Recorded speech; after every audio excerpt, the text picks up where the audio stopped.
Continuamos entonces con el segundo capítulo, esta segunda parte de este seminario de riqueza y abundancia. Y en esta parte, bueno, un poquito de resumen de la pasada. Entonces quedamos en el audio pasado de que tenemos cuatro mundos que debemos tener en nuestro poder. Que sería el mundo de Axilú, el mundo de Ebriá, el mundo de Yexirá y el mundo de Asia. ¿Ok? Entonces, de esos cuatro mundos, hay dos mundos de los cuales nos invadieron. Nos los invadió el oponente, nos los invadió el ego. Nos hicieron un golpe de estado, porque nosotros en cada mundo teníamos al ego como regente, pero entonces el mundo de Briah y el mundo de Yexirá, abandonamos ese mundo y le dejamos el control o nos confiamos en el regente que era el ego, nuestro regente asignado, y resulta que el ego se apropió de esos mundos y ahora no nos obedece, sino que quiere hacer lo que quiere hacer guiado por la inclinación al mal. Más o menos esa es la trama de la película que estamos descifrando, que es la que nos está manteniendo fuera del sistema, fuera de abundancia, fuera de creación. Entonces, continuemos. El universo, según esta perspectiva toraica, está influenciado, esta perspectiva toraica, que interpretada por el Zohar, y en mi caso sigo mucho las enseñanzas de Yisal Luria, el Arizal, el Ari, y también entonces estarían influenciadas por mis aprendizajes del Ari, y es todo un sistema dinámico. Es todo un sistema dinámico. El universo es un sistema dinámico donde la existencia, tanto física como individual, depende de un flujo ininterrumpido de energía creativa y energía emocional. Entonces, este flujo que se origina en el reino de Axilú, el mundo de la emanación, y pasa al mundo de Briah, que es donde nosotros hacemos la creación de esa emanación, descendiéndolo a través luego del Yexirá, que es el mundo de la formación, y culminando con la acción y la manifestación tangible en el mundo de Asiach Malhut, que es el mundo del 1% material. Entonces, la interrupción de ese flujo no implica necesariamente la desaparición física de un objeto o de una situación, sino lo que implica es que la interrupción de flujo implica su desconexión de la experiencia del individuo, haciendo que en esencia deje de existir para él a un nivel significativo. Entonces, un ejemplo claro, para que entiendan un poquito de qué se trata esta desconexión. Un ejemplo claro de esta desconexión se encuentra en la analogía del vestido guardado en el armario, que ya no genera atracción emocional. Aunque esa ropa que tienes en el closet permanece físicamente presente, su valor y su relevancia para ti se desvanecen al interrumpirse tu conexión emocional hacia esa prenda de vestir. Y la clave no reside aquí en la erradicación de la materia. No es que la camisa deja de existir. Existe. Por supuesto que existe. Existe, pero la clave es, ¿cómo se los explico en palabras? Me enredé tratando de hacérselo simple. Pero bueno, la clave no reside en que vayamos a erradicar la materia. No reside en la erradicación de la materia, sino en la transformación de la relación que tenemos nosotros con la materia. En la relación que tenemos nosotros con esa prenda que tenemos guardada en el closet, que ya ni nos acordamos de ella. Entonces, esto permite un proceso de disolución en la experiencia personal. Este principio, que les estoy tratando de explicar con palabras comprensible, se extiende a las relaciones interpersonales y a los conceptos abstractos como la abundancia. En las relaciones personales, por ejemplo, mira, se nos fue un hermano y se nos fue para Australia y más nunca lo volvemos a ver, pero sabemos que está en Australia. No nos causa tanto dolor. Pero al saber que nuestro hermano se fue, se murió, ahí sí nos causa dolor. Pero es por este principio, por el principio de la erradicación de la materia, que es cuando Sabemos que está, pero que no existe para nosotros en nuestra mente en ese momento. ¿Ok? Quizás sí, esa prenda que tenemos como un año que no nos acordamos, entran a la casa y roban.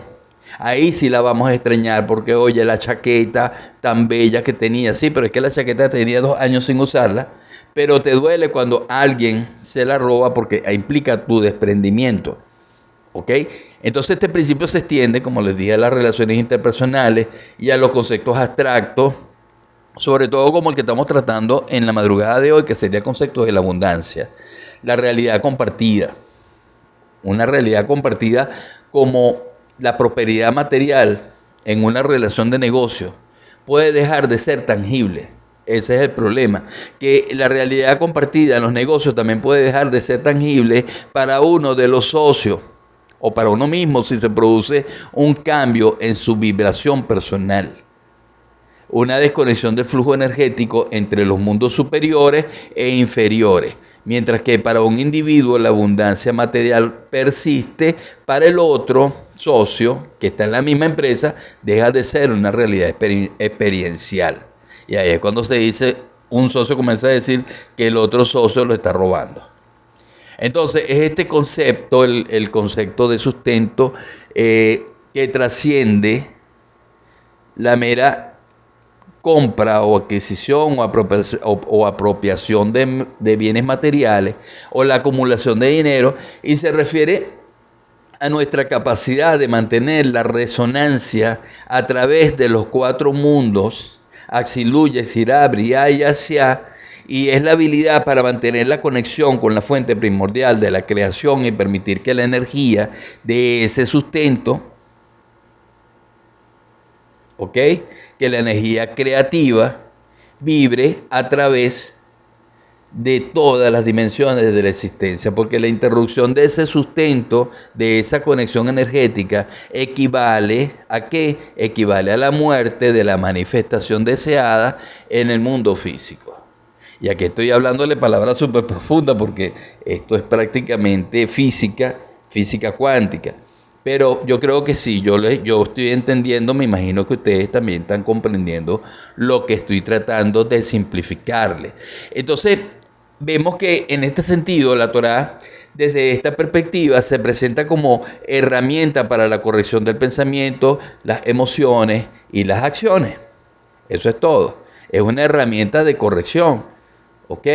Y el estudio de la Torá, el estudio del Zohar, y la práctica, por supuesto, yo no hago con estudiar si no aplico, si no practico en la realidad, pero ese estudio y esa práctica facilitan el sustento de aquello que se desea manifestar, al establecer y fortalecer ese flujo energético entre esos 4 mundos. Un principio fundamental radica en que el proceso creativo y de manifestación fluye más eficientemente desde los mundos superiores, la esfera del pensamiento y la emoción, hacia los inferiores, que es el plano físico. Esto implica que el cambio, cuando queramos un cambio, cuando queremos salir de esa pobreza, cuando queremos salir de la escasez, ese cambio debe comenzar, no en aumentar las ventas. Ok, ese cambio no debe comenzar en pedirle un aumento al jefe. Ese cambio no debe comenzar en buscar ofertas o bajar la calidad de los productos que estamos consumiendo. Eso es una equivocación garrafal. Eso es hacerle caso al ego. Porque implica que el cambio debe comenzar en nuestra forma de pensar. Porque si el principio radica en que el proceso creativo de la manifestación fluye desde los mundos superiores, pensamiento y emoción, hacia los inferiores, plano físico, entonces esto es lo que me está diciendo, es que lo que debo comenzar es cambiando nuestra forma de pensar, tengo que cambiar mis emociones y tengo que quebrar mi vibra interna en lugar de intentar manipular la realidad externa desde la fisicalidad. Entonces, intentar transformar la realidad desde el mundo físico hacia el espiritual es un camino estúpido, arduo, porque requiere modificar la vibración fundamental del individuo. Entonces resulta mucho más efectivo comenzar por cambiar la vibración mental, la vibración de nuestras emociones, para facilitar así la transformación de la realidad material. Y esta estrategia permite alinear la conciencia con la fuente de la creación. Y de esta forma es la forma que podemos desbloquear el potencial de manifestación. ¡Wow! Está espectacular, yo mismo que les estoy diciendo esto, wow. Entonces, de acuerdo a las enseñanzas del Arizal, del Izal Luria, la escasez, oigan esto, la escasez, la enfermedad o las dificultades en un negocio no son un estado deseable, ni deben ser aceptadas pasivamente, como los borregos, no. No acepten la riqueza, no acepten la pobreza, no acepten la escasez.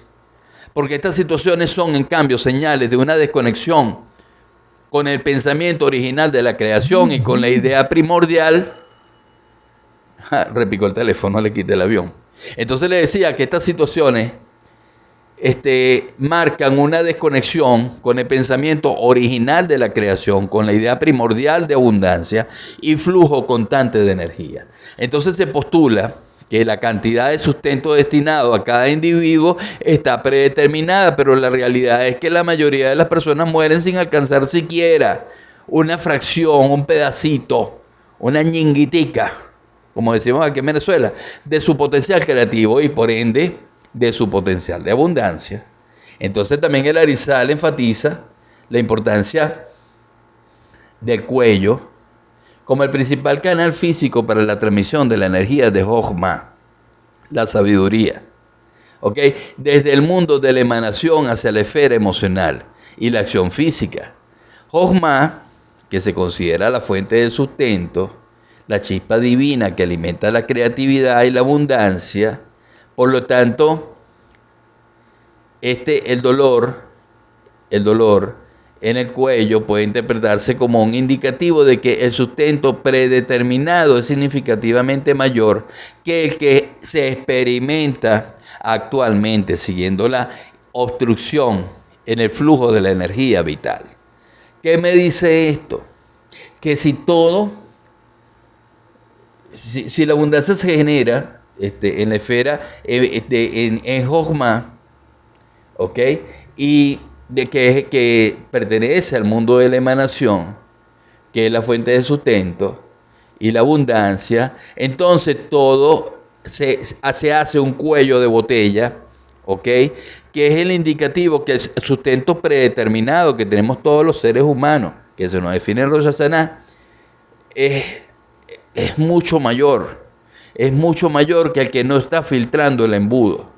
¿Ok? Y ese cuello que nos filtra y estamos experimentando simplemente una fracción mínima de lo que esta energía vital debería llegarnos. Entonces la complacencia o la conformidad con un nivel de vida limitado, cuando me acostumbro a la limitación, cuando me acostumbro a la escasez, cuando me recorto los zapatos en vez de comprar zapatos nuevos, cuando voy a lo más barato, así me dure un día, en vez de irme a lo justo que me va a durar un año.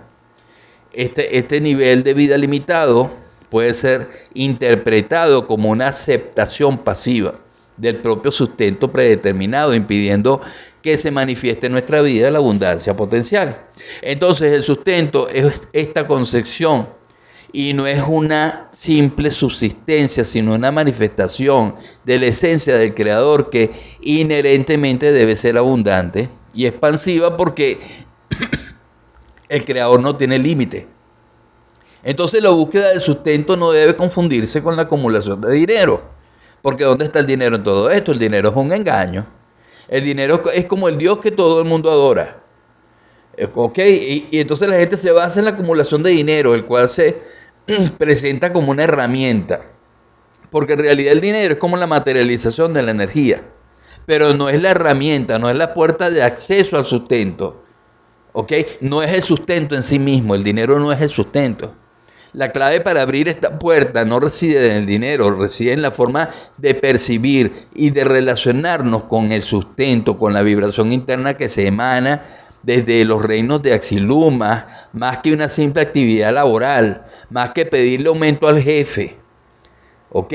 La evidencia de esto lo pueden ver todo el tiempo en la realidad del mundo. ¿Cómo está el mundo virtualmente? La mayoría de la población mundial trabaja como... La mayoría de la población mundial trabaja como esclavo, pero por supuesto que nunca va a alcanzar la abundancia que desea. Voy a colocarle avión a este teléfono porque es que me está interrumpiendo mucho. Ya le puse avión. Ya le puse modo avión. Entonces, para concluir, la perspectiva,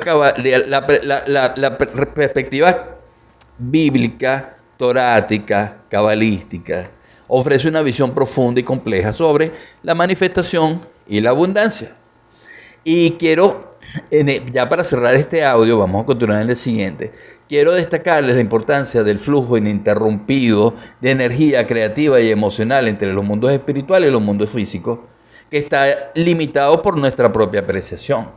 Y entonces el enfoque se centra en la transformación interna, en la corrección del pensamiento y las emociones como la clave para desbloquear el potencial de abundancia predeterminado y vivir una vida de resonancia con la fuente de la creación. La comprensión y la aplicación de estos principios puede conducir a una experiencia más plena, más abundante, donde por supuesto que el sustento se te va a manifestar como una expresión natural de tu ser.